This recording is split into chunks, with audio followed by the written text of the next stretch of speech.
صلوا على محمد وآل محمد.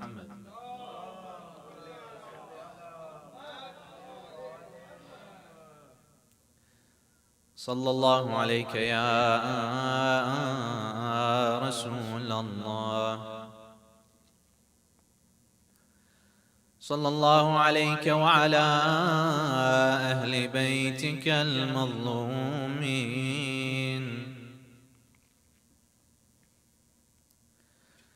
صلى الله عليك يا أبا عبد الله، يا رحمة الله الواسعة ويا باب نجاة الأمة. يا ليتنا كنا معكم سادتي فنفوز فوزا عظيما. قال الله تعالى في كتابه الكريم: أعوذ بالله من الشيطان الغوي الرجيم. بسم الله الرحمن الرحيم. كأنهن الياقوت والمرجان. صدق الله العلي العظيم.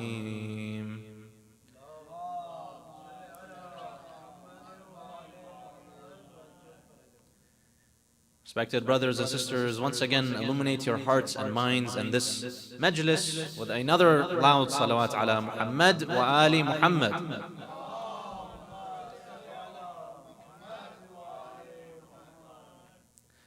This generation that we're a part of, that I am a part of, if we can please reduce the echo, is known as the unmasked generation. What is the unmasked generation?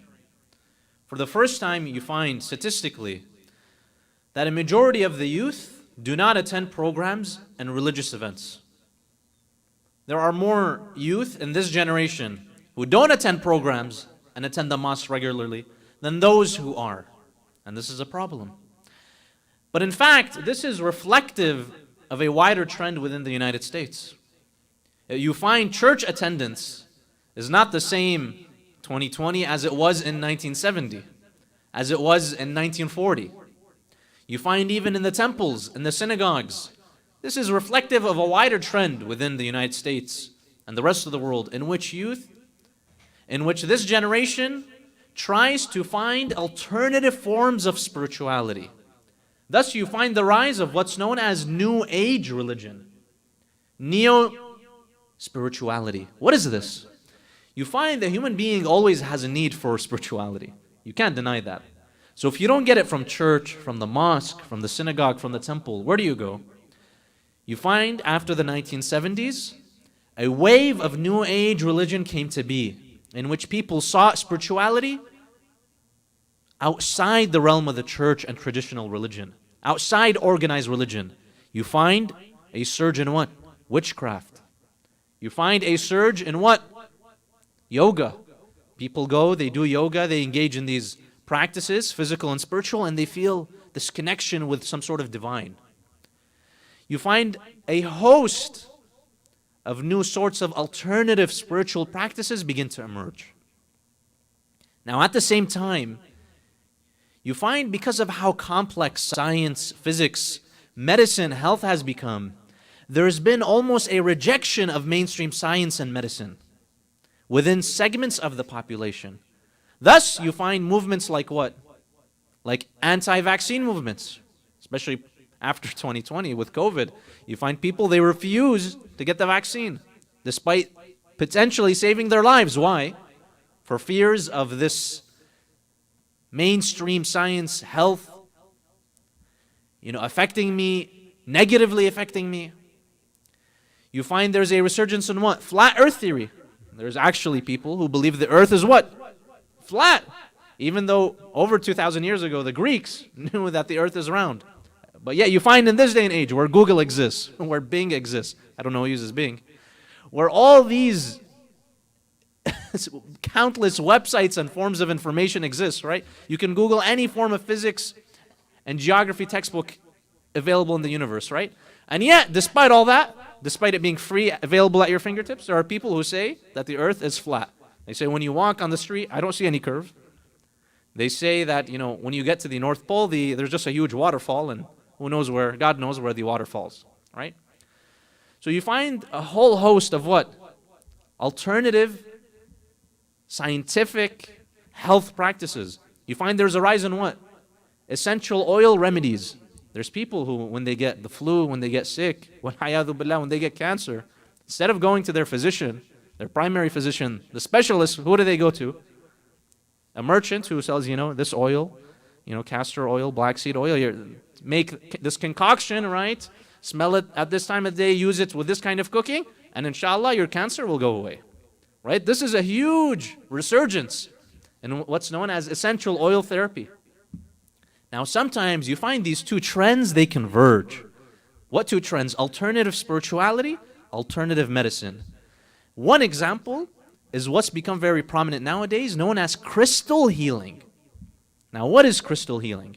It's the idea that you can use certain stones, certain gems, certain crystals to affect your life in a positive way, in a spiritual manner, but also in a medicinal manner. And inshallah, we will get more into that. According to a research study done by Pew Research Center, over 42% of Americans believe that you can harness spiritual energy within physical items like crystals. So almost half the population seems to agree that these crystals or rocks or precious stones can have some sort of effect. Now you find this idea was introduced into the mainstream US consciousness in the 1970s. However, in the 2010s, there's been a huge resurgence in popularity within crystals and crystal healing, especially among the younger female audience, right? So females who are between, let's say, 12 to 30 years old. Very popular, and even other demographics as well. And inshallah tonight we will discuss this more. Before that, a loud salawat ala Muhammad wa ali Muhammad.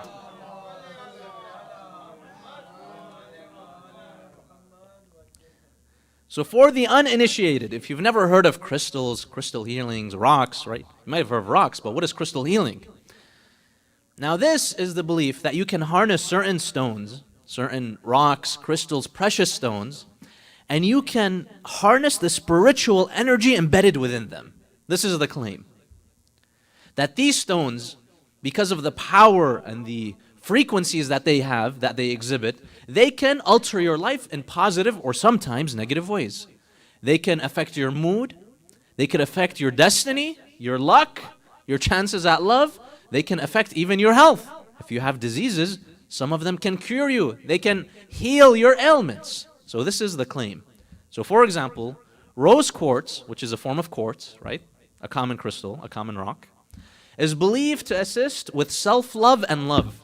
If you have issues with your confidence, with loving yourself, or with your love life, supposedly harnessing the powers of rose quartz can affect you positively in that manner.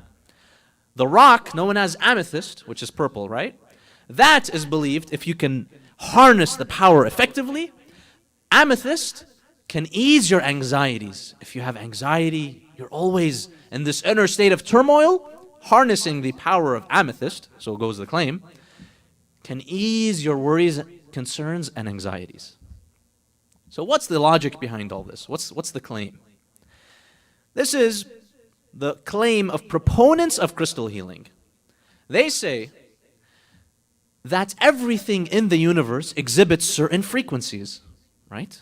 Is anything truly static in the universe? Not really. Everything exhibits certain frequencies. The human being, when we feel off, whether spiritually, whether medicinally, right? When we feel anxious, we feel depressed, we have issues with our love life, or we have the flu, we have COVID, we have whatever, this is because there is a fault in our frequencies in our body.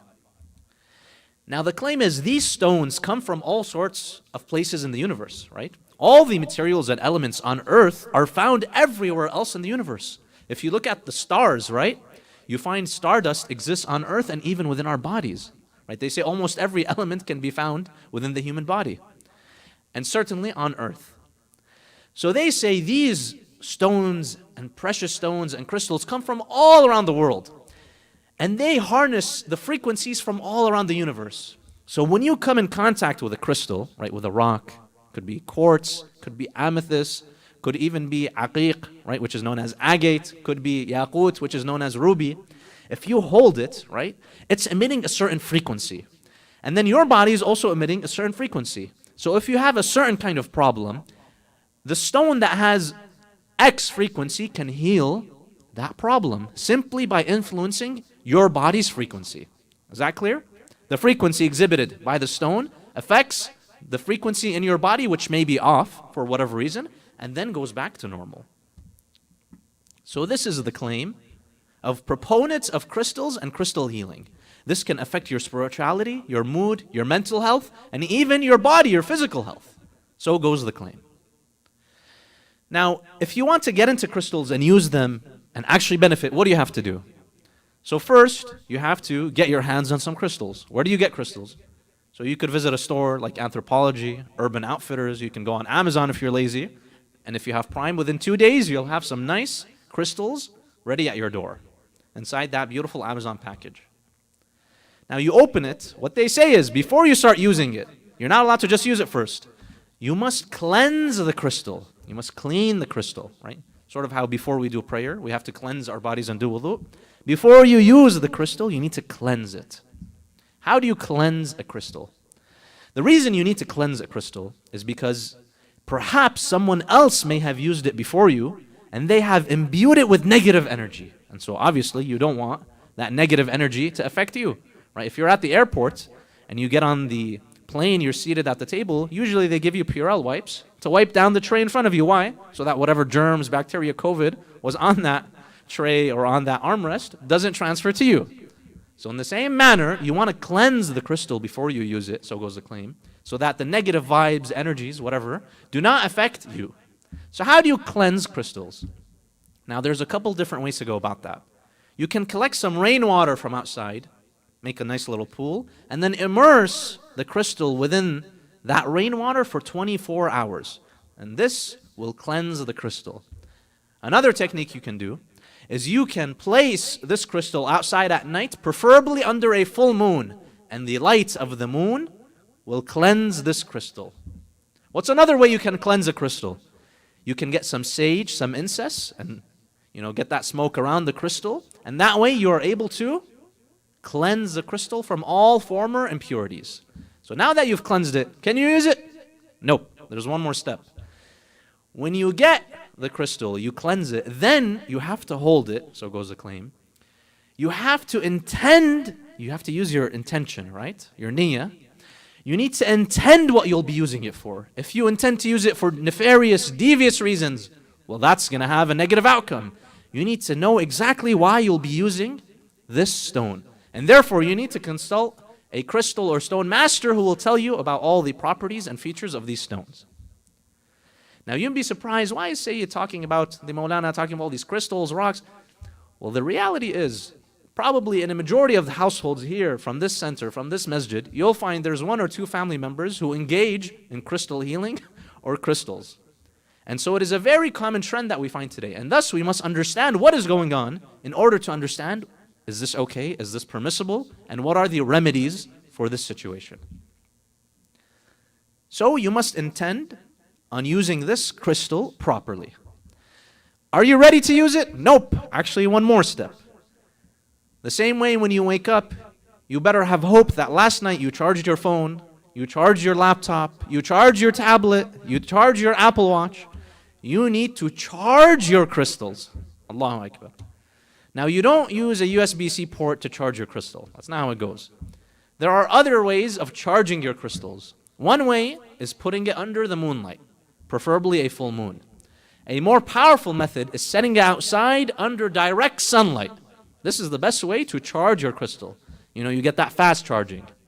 Another way of charging your crystals is if you have a small baby crystal, you bring it next to a big crystal, and that one has a lot of energy, excess battery, and it sort of transfers some of that charge, that energy, to the small crystal. So now that you've cleansed your crystal, you've made your intention, your niyyah, and then you've charged your crystal, you are able to use the crystal now. And you can go on various websites online, you can probably consult here in Houston. There are shops that sell crystals. They will tell you for every single crystal, it has certain unique properties. So for example, if you want to use rose quartz for self-love or love, you first need to understand what that crystal does, then you bring it. Some crystals, you set them just in your house, and they exhibit certain frequencies that affect you. Other crystals, no, you have to carry them around in your pocket, in your bag, in your handbag. You need to carry them around so that the frequencies that is exhibited by the crystals constantly affect you. So a lot of various ways that these crystals can affect you. So goes the claim. So what are the benefits of these crystals? Right? So we mentioned they can influence your mental health, your destiny, your love life. Some other claims are that these crystals, because they harness so much energy, divine energy, these powerful frequencies, you can actually use them to connect to God better. Now, is this a true claim or not? We'll get to that in a bit. You can connect to Allah, to God, better using these stones as a medium. Now, for those who are not religious, for those who are atheists, they say you can connect to what's known as the 0-point energy. Now, what exactly is the 0-point energy? To me, it just sounds like God, right? Well, regardless, if you don't believe in God, you can connect to that 0-point energy or Mother Nature or the universe using these crystals. What are some additional claims? Some additional claims are that these crystals can unlock your chakras, right? They can develop psychic abilities within you. You can start reading people's minds. You can start influencing other people's future. All kinds of psychic abilities. It can open your third eye.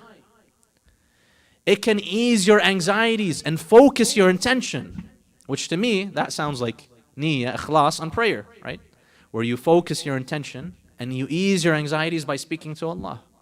But regardless, these are the professed benefits of using crystals and crystal healing. Now we enter the discussion. Are crystals beneficial and do they work? And Islamically, most importantly, is this permissible to engage in? Before that, let's all recite a loud salawat ala Muhammad wa ali Muhammad.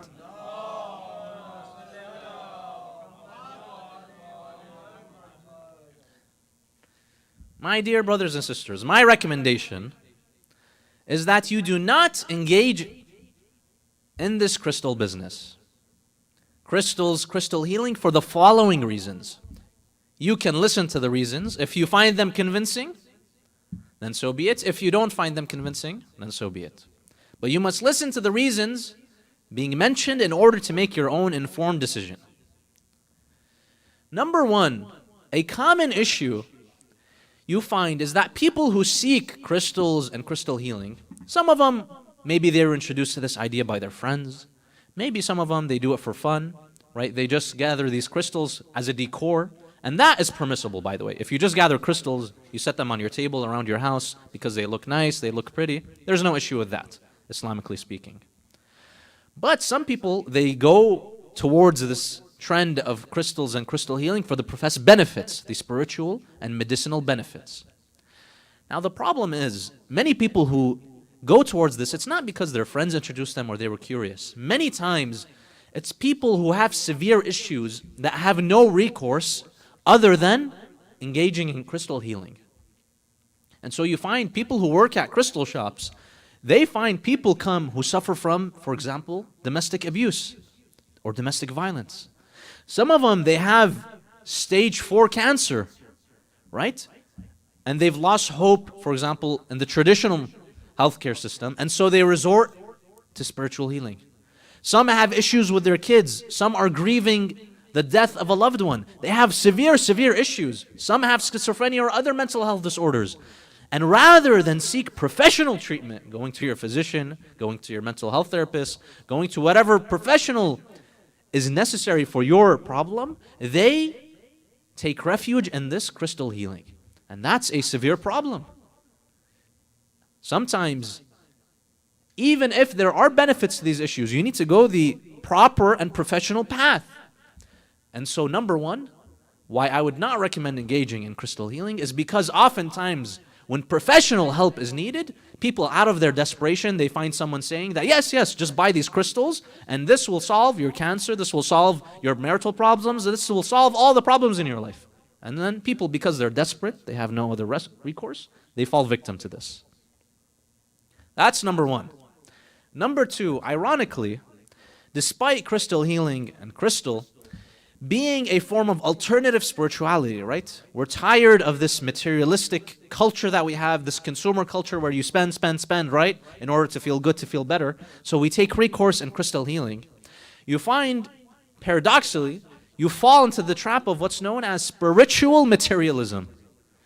Because every single crystal and rock has different properties, a lot of people begin collecting all kinds of rocks, spending sometimes hundreds, if not thousands of dollars on these rocks and crystals, because each rock and each crystal has different proposed benefits.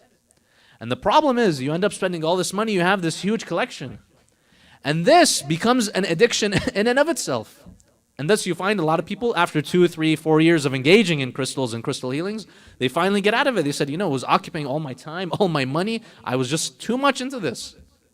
And I didn't really see the benefits that I wanted to see. Number 3, whenever you engage in any kind of culture, any kind of practice, you need to always see, is what I'm doing ethical? And if it's a product that I'm purchasing, is it sourced ethically? This is very important. If a product that you are purchasing is not sourced ethically, Islamically, it's problematic to consume, to purchase such a product, right? Now, how does this apply to crystals? Where do crystals mainly come from? They come from all avenues of the world, right? But predominantly, they come from 4 areas: Madagascar, India, Turkey, and Brazil. A lot of these big, fancy crystals are found in these areas. If you look at just Madagascar alone, right, which is a country in Africa, you find, according to the US Department of Labor, over 85,000 children are employed in the trade. So there goes child labor into this sort of practice. That's how it's sourced. And what kind of rates are they being paid at?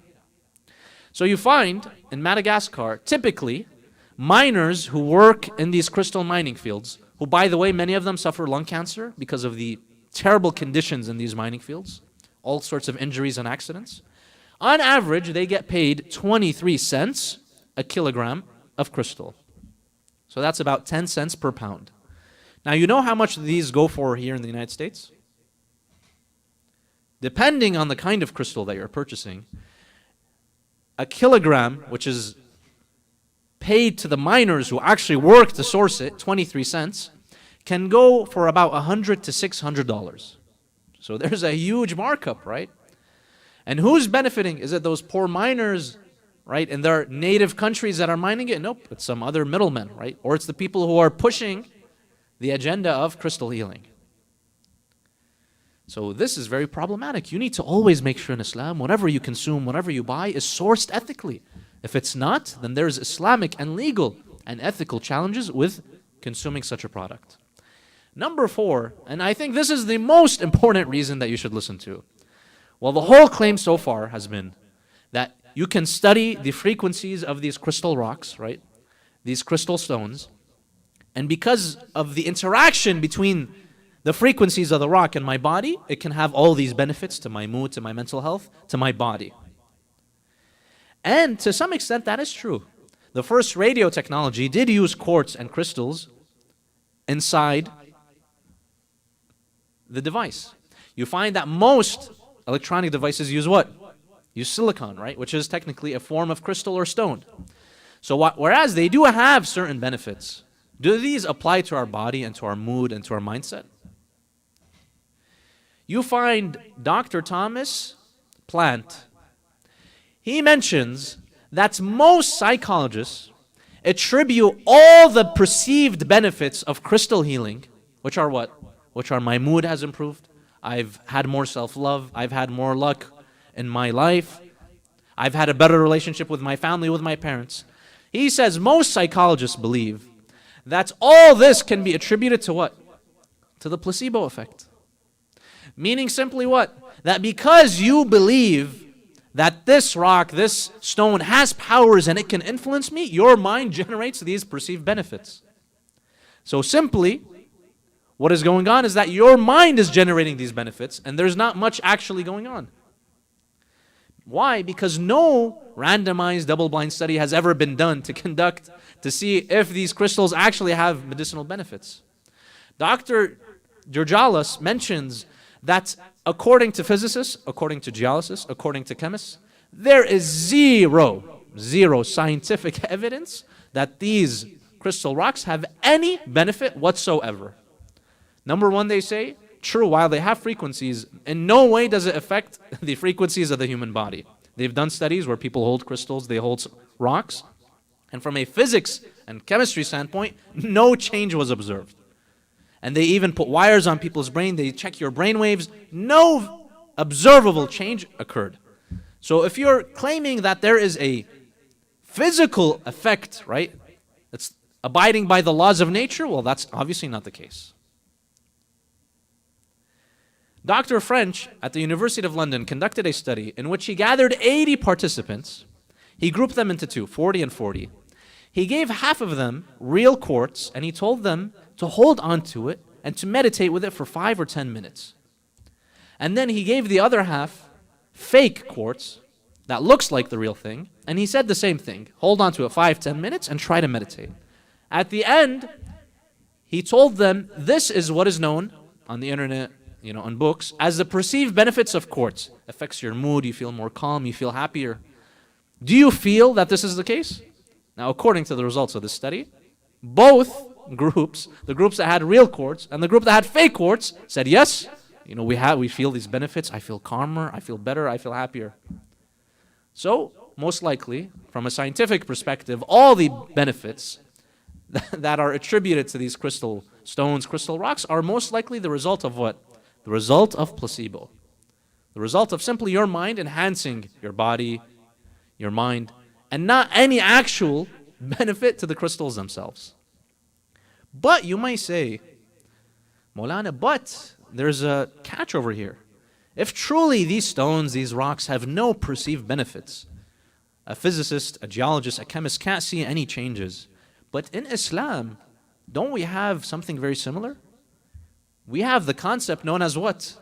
Al-Ahjar al-Karima, right? The honored or precious stones. Some of them are mentioned in the Quran, some of them are mentioned in our hadith, in our Islamic literature. So is this not part of Islam? Is this all nonsense? And should we just let go of all this, take off our rings?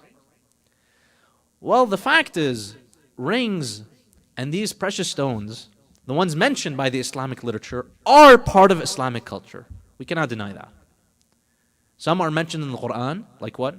Like Yaqut, like Marjan. Some are mentioned in the Ahadith, like Aqiq, like Zumurrud, like Fayruzaj, like Al-Hadid al-Sini, and various others. These are actually mentioned within our Islamic literature. We find even pre-Islamic Arabia, they would wear rings as a form of zina, as a form of beautification. Islam adopted this idea. And not only did it adopt this idea, there are rewards to wearing such rings. We find a hadith in which Rasulullah states, the one who wears a aqiq ring during his prayer, each rak'ah is worth 70 rak'ah. There are benefits to wearing the aqiq ring or various other rings. According to Sunni and Shia hadith, Rasulullah sallu alayhi wa ala aswatikum,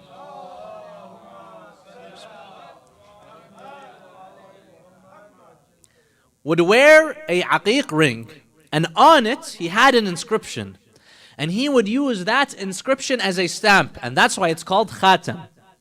So what was on the ring of Rasulullah? He had Muhammadun Rasulullah.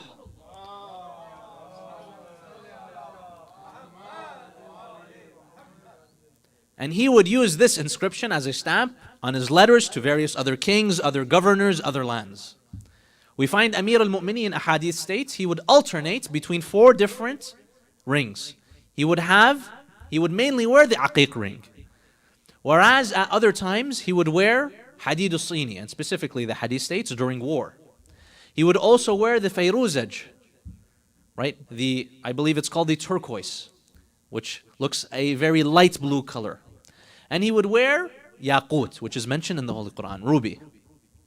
And on the inscription of Amir al-Mu'mineen's ring, he would write al-mulku lillah. That was on the ring of Amir al-Mu'mineen. Imam al-Hussein, according to narrations, on his ring, which was aqiq, he would wear the inscription that would be called what? Inna Allah balighu amrih. Allah subhanahu wa ta'ala will abide by his promise. And we find various other imams, they would have rings and they would, what? They would wear it. Sometimes they would alternate between various other rings. Now we have a hadith in Sahih Bukhari in which Amir al-Mu'mineen states, Rasulullah even taught me the appropriate etiquette of wearing rings. What's the appropriate etiquette of wearing rings? He says, wear a ring on your right hand and wear a ring on any finger except your middle finger and your thumb. So you can wear your ring on this small finger, on this finger, right, the ring finger. So we even have etiquette as to how to properly wear a certain ring. Now, one common misconception I see is that oftentimes during prayer, people will pray, and as they're in qunut, they'll do what? They'll lift their ring towards the sky, right? Now, could this be true? Perhaps. However, I have not been able to find any hadith, any Islamic literature which supports this. The idea that you need to flip your ring during the qunut in order for your dua to be accepted or accepted even more. The hadith just states simply carry your ring and wear it during salah. There's no instructions on what you need to do with it and you have to fiddle around with it. Just wear your ring. And there are lots of ahadith in praise of aqiq. So one hadith attributed to Imam Ja'far al-Sadiq, peace be upon him.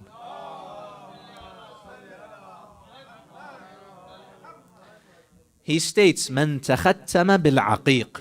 Whoever wears a aqiq ring, khatama Allahu lahu bil amni wal aman. Whoever wears a aqiq ring, Allah subhanahu wa ta'ala will inscribe for you safety and tranquility. And who does not want safety and tranquility?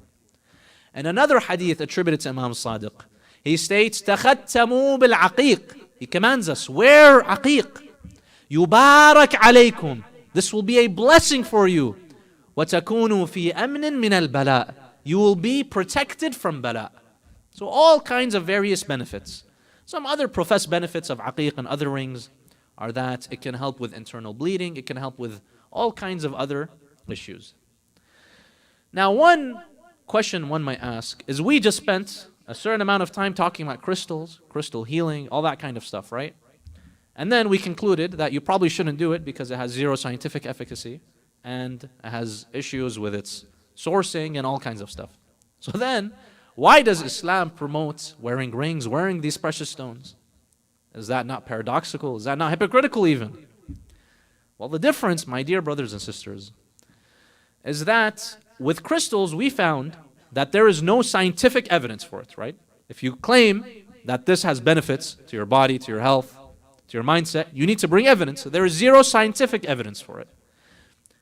With rings, there's not necessarily a claim that a chemist, a physicist, right, a geologist can come and say, yes, this has effects. We believe Allah subhanahu wa ta'ala, who is the creator of the universe, Lord of the universe, the omnipotent, the omniscient, He has the power to do anything under His command. Allah simply said that wearing these rings has certain rewards. Can Allah not do that? So the difference between crystals and crystal healing and the Islamic culture of rings and rocks and precious stones is simply a matter of what? Of what's the authenticity behind your claims? What's the source of your claims? If the source is that scientifically this has some benefits, such as crystal healing, well, that has already been refuted. But the sources that we bring, the authenticity to the Islamic culture, is simply that it's mentioned within the Sunnah. And Allah subhanahu wa ta'ala, the one who is the Lord of the universe, can do anything He wants. If He wants certain stones to be precious, if you wear them during your prayer, you get more ajr, more reward, well, Allah can do that. Now, why exactly did Allah choose certain stones, certain benefits? Allahu A'lam. There might be a hadith that speak more to this phenomenon of stones and crystals. However, what we know for sure is that Allah subhanahu wa ta'ala has said and decreed that these stones, that these rocks, they have benefits. And that it is a reward to wear one. In fact, within the Shi'i, within the school of Ahlul Bayt, we believe one of the signs of a mu'min, alamat al-mu'min khams, right? Ziyaratul Arbaeen, you go through them, and then what? وَاتَّخَذْتُمِ بِالْيَمِينَ. One of the signs of a mu'min, according to the school of Ahlul Bayt, is wearing a ring on your right hand. But there is one issue, my dear brothers and sisters, that we have to address. You find if you visit the Middle East, back home, right? There are people who have these huge shops, they sell a whole variety of rings, right? With all shades and all colors, yellow, purple, right? Everything you can imagine. Now the issue is, we have a sahih hadith from Rasulullah sallu alayhi ba'ala aswatikum.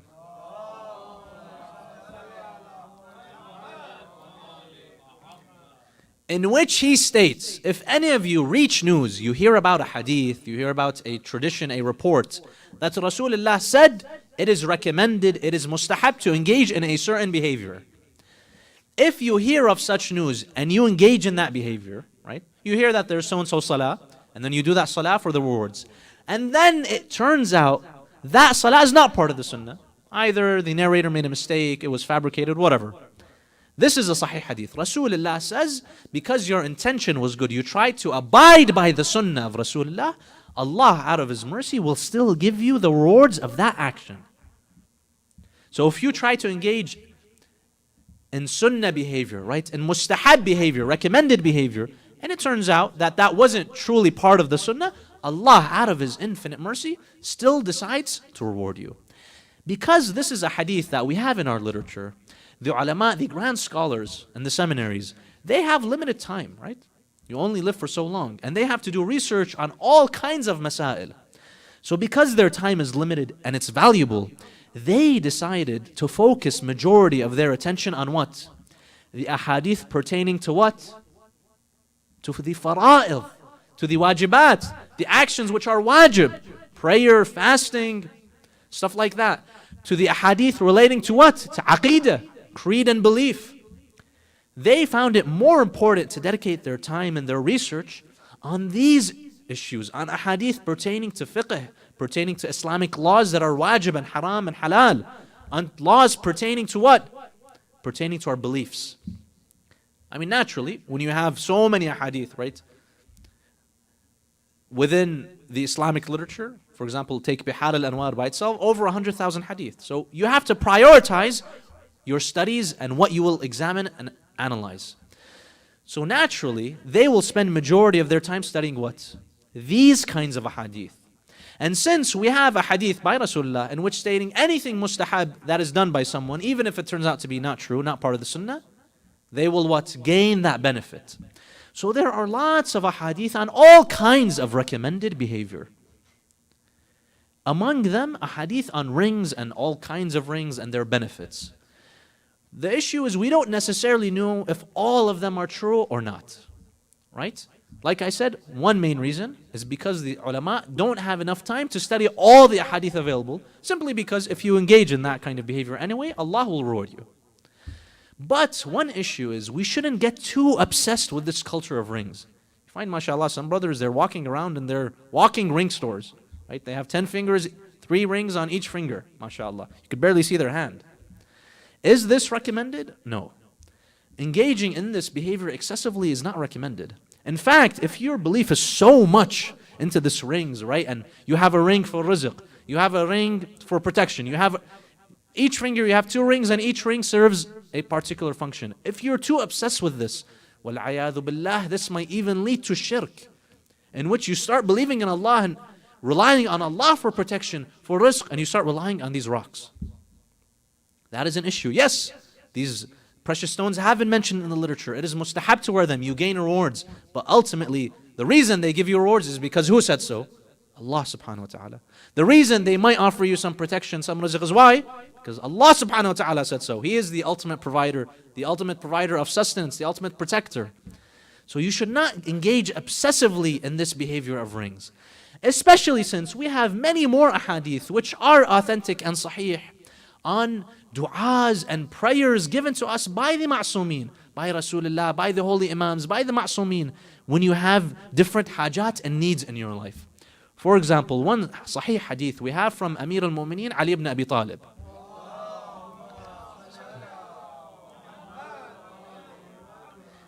He states, if you have issues with your rizq, work hasn't been going out so well, you have lots of financial distress, he says, after Fajr prayer, wake up for Fajr, make a prayer known as Salatul Istikhara.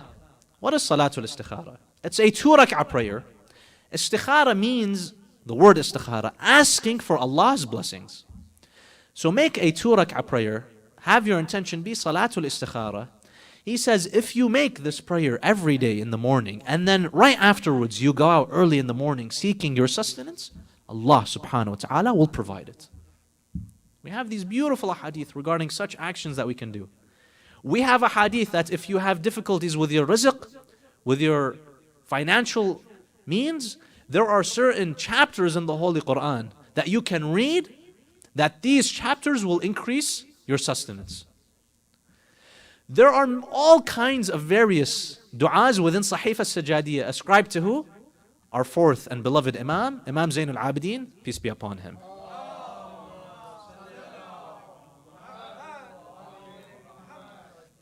All kinds of ahadith. There's one du'a in Sahifa Sajadiyya. This du'a is when you really wanted something. You really wanted to purchase something, to gain something. You really had your heart set on something. But then, the way life works out is that you didn't end up attaining it. You didn't get that job or that car that you really wanted, that nice SUV. Whatever it was that you really sought, you didn't get it. Imam Zain al-Abidin says, when that happens, immediately make this dua. And it's in Sahih al-Sajadiyya, you can look it up.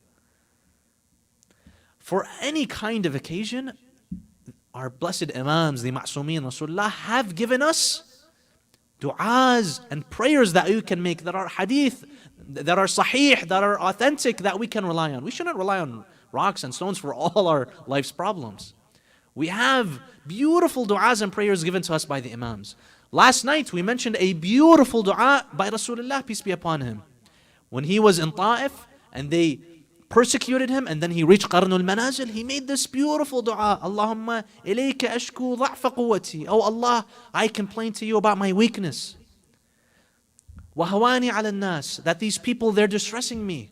Right? And then he goes on with this beautiful dua. We have many beautiful du'as given to us by our holy Imams, by the Ma'sumin. And this is what we should stick to if we want to increase our rizq, we want to have protection from Allah subhanahu wa ta'ala, and the like. You find Imam al-Hussein, peace be upon him, even on the day of Ashura, he would resort to what? We don't have a hadith that he would resort to certain rings or stones or rocks. He would resort to dua. After his young baby son infant was murdered, after he was stricken with the arrow, his young 6-month-old infant Aliyun al-Azghar, what did the Imam do? He carried some of the blood of the infant, he threw it towards the sky and he said what? What gives me solace is that Allah subhanahu wa ta'ala is seeing this. And then he continues, Ilahi in kana hadha yurdhik fakhudh hatta tarda. Look, in the most difficult and strenuous of times, the Imam resorts to dua to Allah subhanahu wa ta'ala. He says, Oh Allah, if this is what pleases you, then take until you are pleased. You find after all his companions, all his family members were martyred, Imam al-Hussein went to the battlefield. When they struck his chest with a 3-pronged arrow, when he took out that arrow, the narration says, he began bleeding and a piece of his heart came out. He took that blood, he placed it and smeared it on his beard and he said, هَكَذَا أَلْقَى جَدِّي رَسُولِ اللَّهِ. This is how I will meet my grandfather Rasulullah. He took some of that blood, he threw it towards the sky and he beseeched Allah subhanahu wa ta'ala. He made a dua to Allah subhanahu wa ta'ala. He said, Ilahi in kana hadha yurdhik fakhudh hatta tarda. Look at the faith, the belief that Rasulullah, that Imam al-Hussein had. They would resort to dua in even the most difficult of circumstances.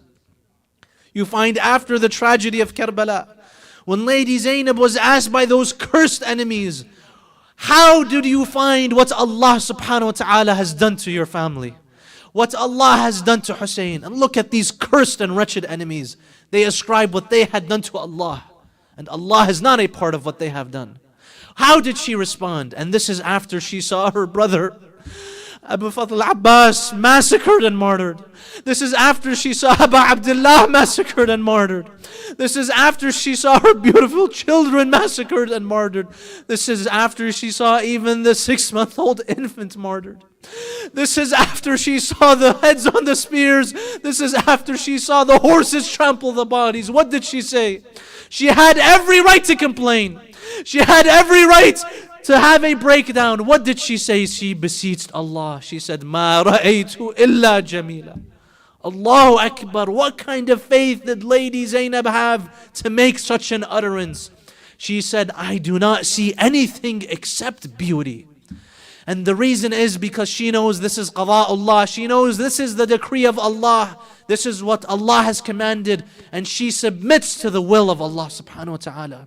Look at the calamities that Lady Zainab had to go through. And they didn't just stop after Abu Abdullah was killed. They began terrorizing the woman.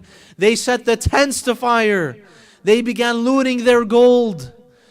According to one narration, they began looting the body of Abu Abdullah.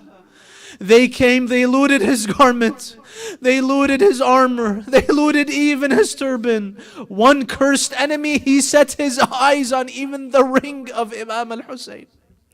He tried to get the ring out of his finger. He wasn't able to. So what did this cursed enemy do? He took a sword and he cut off the finger of Abu Abdullah. These were the enemies of Abu Abdullah. These were the enemies of Lady Zainab. And yet throughout all the trials, throughout all the difficulties, they would slap the woman, they would insult them. Whenever they would yell out, "Wa Aliyah, Wa Muhammadah," they would beat them. And yet all that, you found Lady Zainab, she was steadfast, she was patient, and she would beseech none other than Allah Azza wa Jal. إنا لله وإنا إليه راجعون فسيعلم الذين ظلموا آل محمد أي منقلب ينقلبون والعاقبة للمتقين. Dear brothers and sisters, let us raise our hands and beseech the name of our Lord 10 times. بسم الله الرحمن الرحيم اللهم إنا نسألك باسمك العظيم الأعظم يا الله يا الله يا الله يا الله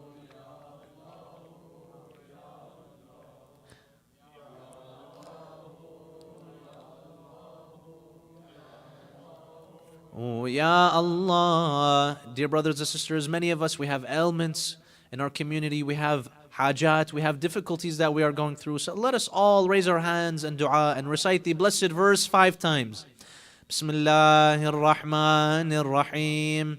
أمن يجيب المضطر إذا دعاه ويكشف السوء أمن يجيب المضطر إذا دعاه ويكشف السوء أمن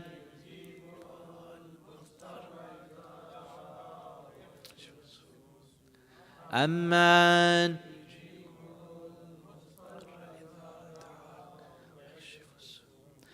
أمن يجيب المضطر إذا دعاه ويكشف السوء اللهم اكشف عنا العذاب إنا مؤمنون اللهم اقضي حوائجنا اللهم شافي مرضانا اللهم اغننا من الفقر اللهم غير سوء حالنا بحسن حالك.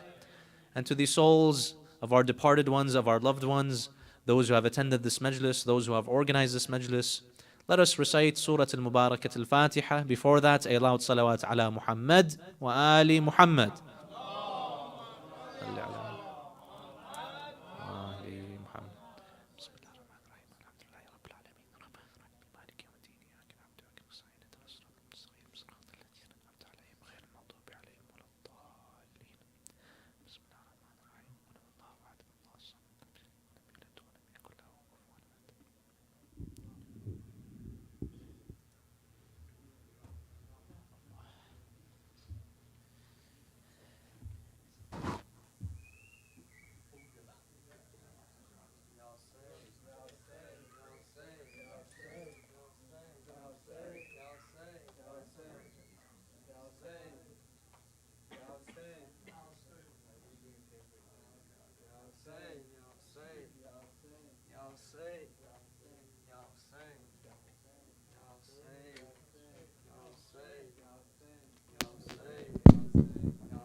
کربلا والوں کی زندہ سرخائی ہو گئی، کربلا والوں کی زندہ، کربلا والوں کی زندہ سرخائی ہو گئی، تربت بالی سکینہ سے جدائی ہو گئی، کربلا والوں کی زندہ، کربلا والوں ہو گئی، اس قدر مارے تماچے حشمر بدکار نے، اس قدر مارے تماچے حشمر بدکار نے، اشرتا کو موت بابا کی رلائی سو گئی، تربت بالی سکینہ سے رہائی ہو گئی، پلا والوں کی زندہ ہو گئی، مومنوں منہ کو چھپا لو، نوچ ڈالو سر کے بال، مومنوں منہ کو چھپا لو، نوچ ڈالو سر کے بال، سربراہ نہ دشت میں زہرا کی جائی ہو گئی، تربت بالی سکینہ سے جدائی ہو گئی، کربلا والوں سے رہائی ہو گئی، کربلا والوں کی زندہ سے اصغر معصوم کا وہ مسکرانا موت پر، اصغر معصوم کا وہ مسکرانا موت پر، دیکھ کر شرمندہ دریا کی ترائی ہو گئی، تربت بالی سکینہ سے جدائی ہو گئی، کربلا والوں کی زندہ سر کٹا گلزار جب مشکل کشا کے لال کا، سر کٹا گلزار جب مشکل کشا کے لال کا، تا قیامت دین کی مشکل کشائی ہو گئی، تربت بالی سکینہ سے جدائی ہو گئی،